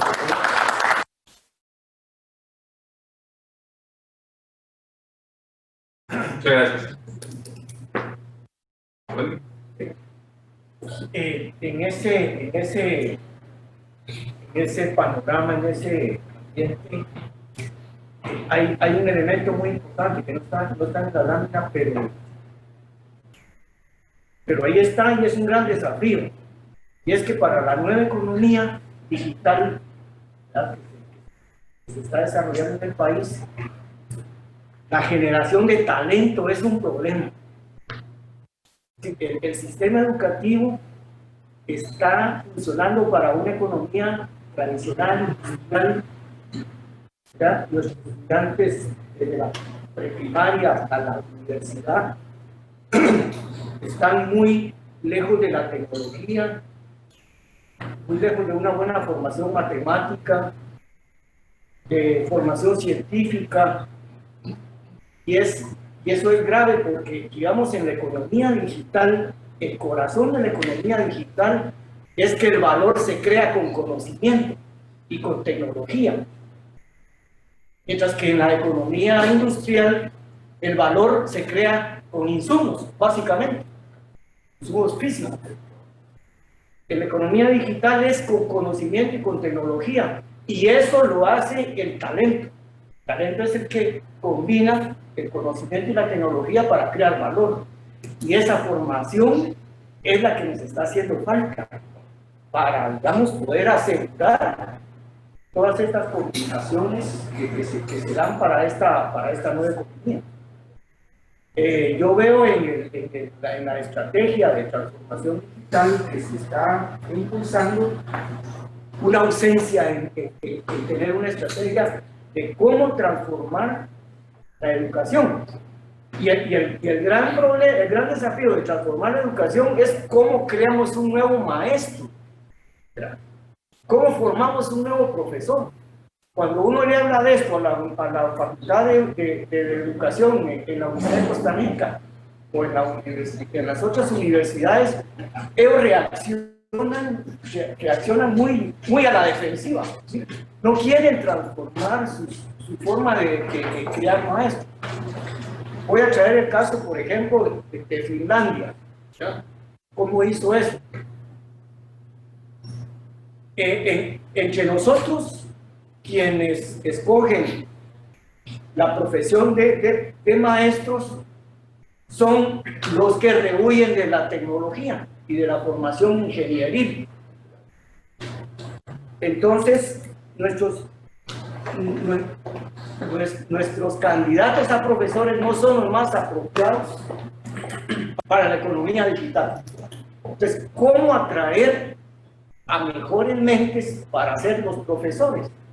En Finlandia lo que hicieron fue que los nuevos profesores iban a tener salarios muy altos, tan altos como los de los ingenieros, para que entonces los inteligentes fueran ahí.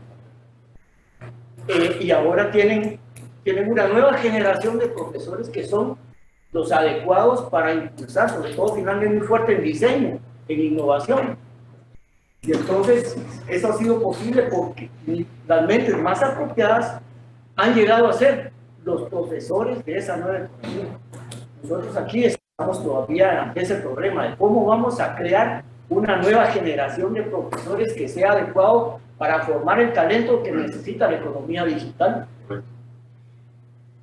Finlandia es un caso particular y en general los países de Escandinavia tienen una capacidad de pasar de la visión a la ejecución. Hemos visto con Estonia también el tema de e-government, de estas cosas.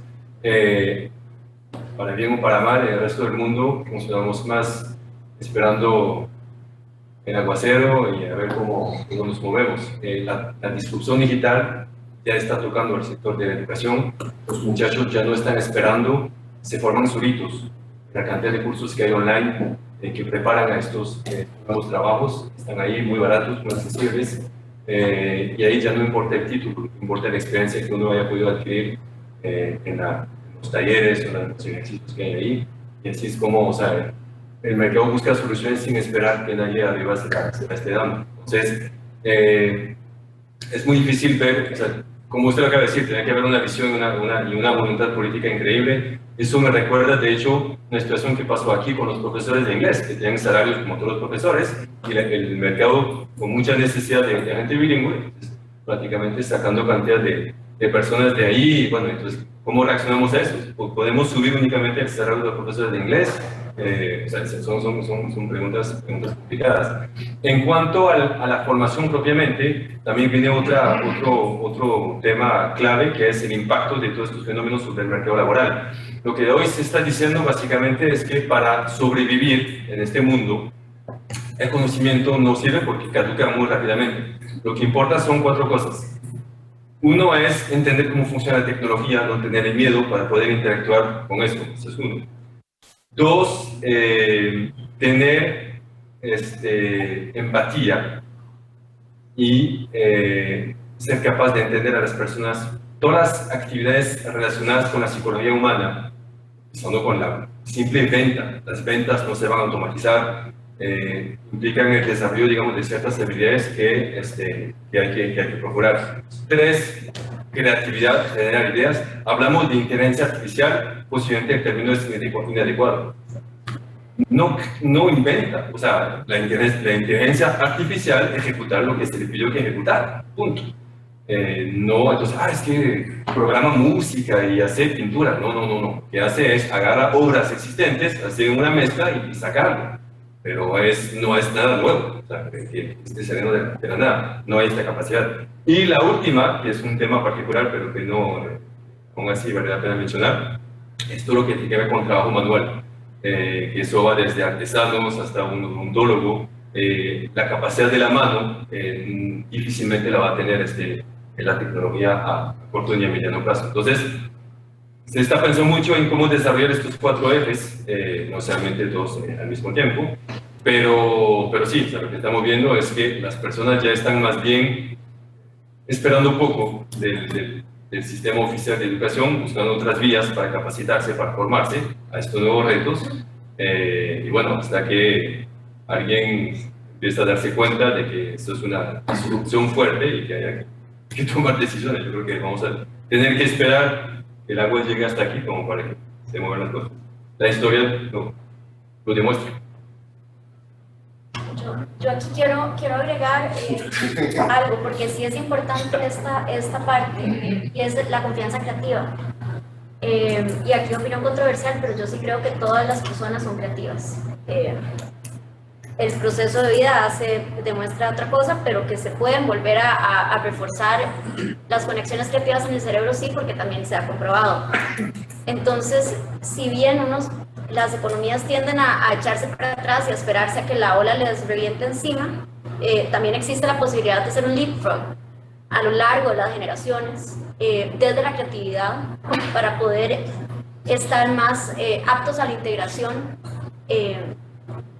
de todo este nuevo mundo y enfrentarlo no desde el miedo, que usualmente eso es lo que pasa con los profesores con estas tecnologías, ¿verdad? Que meten la resistencia por lo que les representa de desconocimiento, sino más bien desde una actitud un poco más explorativa, que es lo que permite, digamos, todo este desarrollo de la creatividad y la empatía en las personas.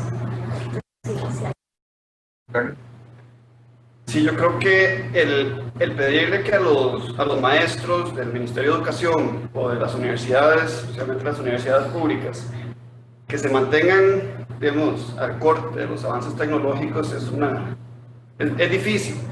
Y yo siento que la estrategia del gobierno en ese sentido no está tan mala con el pensamiento de la educación dual, porque ahí es donde los muchachos se pueden ir formando dentro de las empresas, que son las empresas las que tienen ese avance tecnológico diario, los que están implementando todos esos nuevos conceptos de la creatividad y de las nuevas estructuras, y especialmente las nuevas tecnologías.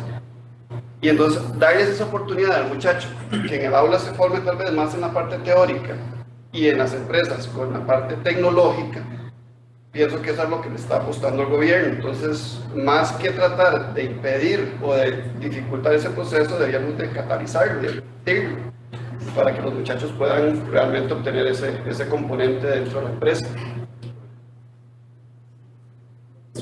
Sí, yo estoy de acuerdo. Aparte, hay una cosa también interesante. Yo creo que es el formato también de la educación que no está adecuado. Por ejemplo, yo estaba leyendo hace poco que en Estados Unidos, tal vez por la primera vez, la cantidad de estudiantes en Computing Science, no Computer Science, está disminuyendo en las universidades. La estudiantes en los bootcamps para aprender a programar está creciendo casi exponencialmente. Entonces, eso quiere decir que la forma como estamos entregando la educación no está adecuada. Por ejemplo, en Costa Rica ese concepto de bootcamp todavía no existe. Estamos todavía con un esquema más tradicional. Entonces, esto de por ejemplo, la combinación futura de bootcamp más educación dual, práctica en empresa, eso podría ser más adecuado para preparar a la nueva generación en estas innovaciones. No es que la educación tradicional va a desaparecer, sino hay que complementarla con otros esquemas que quedan en Costa Rica por lo menos inventarse. Es un poco antimodal. O sea, llegan por eso. Es moral, pero también una forma de educación más intensiva, para que permita, por ejemplo, la reconversión de muchos profesionales que no van a conseguir trabajo en algo tradicional. Entonces, hay una urgencia casi para ellos para convertirse en áreas en donde sí va a haber oportunidades. Entonces, hay que repensar el sistema, la forma como se va a entregar la educación para esos casos. Que es un poco sumado a lo que decía José, ¿verdad? En el comentario, efectivamente a nosotros no nos sirve que al ICE le vaya mal, pero a nosotros tampoco nos sirve que el ICE no se transforme, porque es lo mismo que le decía a Moisés, que estaba aquí al lado mío. Moisés trabaja para el Banco de Costa Rica. Parte de lo que tenemos que hacer es ese ecosistema de alianza público-privado de forma tal que las habilidades que no tienen adentro las adquieran con habilidades que están afuera, que se vayan haciendo más lean, que efectivamente eso es una obligación. Y vacilaba con Roberto de que el tema que la educación sí la hemos transformado. Nosotros le pagamos a los educadores como si fueran de Finlandia. Lo que pasa es que no les exigimos las habilidades que tienen que tener, ¿verdad? Entonces hemos usado mal los recursos que deberían invertirse realmente para pagar el talento y para pagar la transformación. Lo que pasa es que el tiempo se nos está agotando, ¿verdad? Entonces por eso es que en esa lámina la parte bonita y lo que yo le decía ayer es que por lo menos yo rescato de lo que he visto en este proceso es que si tenemos líderes que ya entendieron que tienen que ser haciendo alianzas público-privadas, de que tenemos que viajar liviano, de que tenemos que adoptar metodologías ágiles, ahora lo que nos toca es hacerlo. Y en pequeños prototipos, ¿verdad? Hacer el mínimo producto viable, hacer que las cosas sean iterativas, que funcionen, que hagan, porque no podemos seguir dándonos el lujo de hacer proyectos donde después de varios millones de dólares y varios meses nos damos cuenta que no era por ahí. Y lamentablemente así es como hemos funcionado en los últimos años, ¿verdad? Entonces eso ya se nos está acabando la cuerda.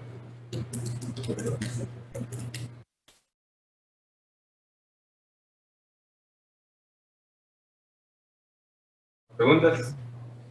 Yo quiero agradecerle a ti, finalmente una sesión muy buena. Yo creo que todos disfrutamos montones, todos participaron, los que están remotos también yo creo que disfrutaron de una experiencia. Muchas gracias. Gracias.